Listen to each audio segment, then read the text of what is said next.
जिंदगी में अगर आपको बुरे वक्त से लड़ना है तभी आपके अच्छे दिन आएंगे। हेलो गाइस, मैं एलेक्स आप सभी का स्वागत करता हूं आज की मोटिवेशन कहानी में। ये कहानी एक राजा की। एक राजा होता है, वो अपने राज्य में बहुत ही सुखी जीवन व्यतीत कर रहा होता है। उसकी जो प्रजा होती है, उसके आसपास के जितने भी लोग होते हैं वो उस राजा से बहुत ही प्रसन्न होते हैं और राजा बहुत ही दयालु होता है और अपनी प्रजा का खूब ख्याल रखा करता है।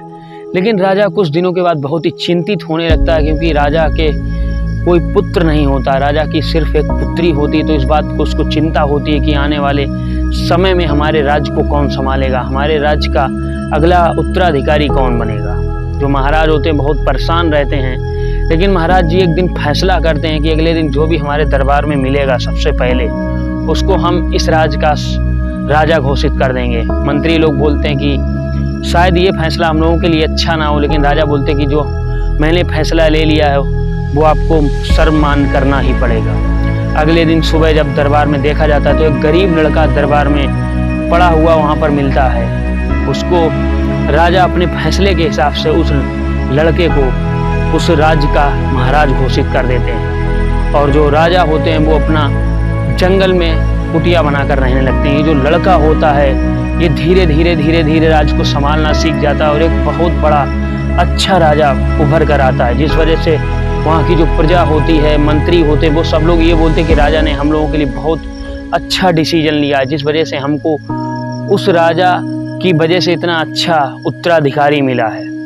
ये जो लड़का होता है ये धीरे धीरे अपनी प्रजा का बहुत ही ख्याल रखता है और कुछ समय के बाद ये हर जगह के बारे में अपने मंत्रियों को बताता है। लेकिन एक ऐसी कोठरी होती है जिसके बारे में ये किसी भी मंत्री को नहीं बताता है और ना ही अपनी पत्नी को बताता है। ये जो लड़का होता कभी कभी उस कोठरी में जाता है और आधे घंटे के बाद निकलता है, तो जो मंत्री होते हैं, महामंत्री होते हैं, ये सब सोचते हैं कि राजा हमसे कुछ छुपा रहे हैं और हमको कुछ बता नहीं रहे हैं। धीरे धीरे एक दिन जो राजा होते हैं वो एक दिन जाते हैं, तो जैसे ही निकलते हैं तो वहाँ पर एक मंत्री होता है, वो उनसे पूछ देता है कि राजा साहब आप अंदर जाते हो, आप क्या करने जाते हो, आप शायद मुझसे कुछ छुपा रहे हो। जो राजा होता है वो उसको बोलता है कि आप मुझसे ये सवाल नहीं कर सकते, मैं आपका राजा हूँ। धीरे धीरे ये बात रानी को जब पता चल जाती है तो उसकी जो पत्नी होती राजा की वो एक दिन बोलती है कि आपको इसके बारे में मुझे बताना ही होगा कि आप उस कोठरी में क्या करने जाते हो। जो राजा होता है पहले बोलता कि मैं इसके बारे में नहीं बता सकता हूँ, लेकिन कुछ समय के बाद जब वो रानी नहीं मानती है तो वो ये राजा होता है वो बताता है कि चलो अगले दिन मैं सभी लोगों को उस कोठरी के बारे में बताऊंगा।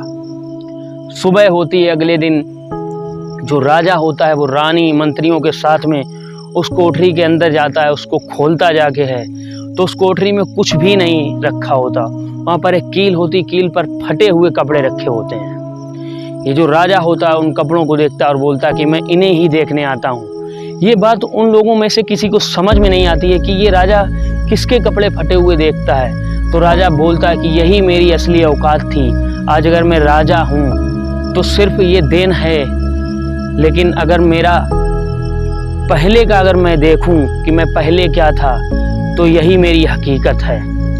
तो हम लोगों को ये लाइफ में सीख दे के जाती कहानी कि लाइफ में अगर हम लोग भी कभी ऐसा होता कि हम लोग लाइफ में बहुत ग्रो कर जाते हैं, बहुत आगे बढ़ जाते हैं और हम लोग अपनी औकात को भूल जाते हैं। हम लोग सोचते हैं कि अब हम जो हैं वो हम ही हैं और अपना जो हम लोगों का बीता हुआ कल है हम उसको भूल जाते हैं। तो याद रखना, इंसान को कभी अपनी औकात नहीं भूलनी चाहिए, अपना बीता हुआ कल कभी नहीं भूलना चाहिए। आपका बीता हुआ कल क्या है? अगर आपको अंदर कभी भी घमंड आए, उस राजा ने यही बोला कि अगर मुझे कभी भी घमंड आता है तो मैं इन कपड़ों को देख लेता हूँ, जिस वजह से मुझे ये पता चलता है कि मेरी असली औकात क्या थी। कि मैं राजा आज हूँ तो सिर्फ एक देन है, लेकिन जो मेरी असली औकात है वो सिर्फ यही मेरी असली औकात है। मैं फटे कपड़ों में था, मैं बहुत गरीब था।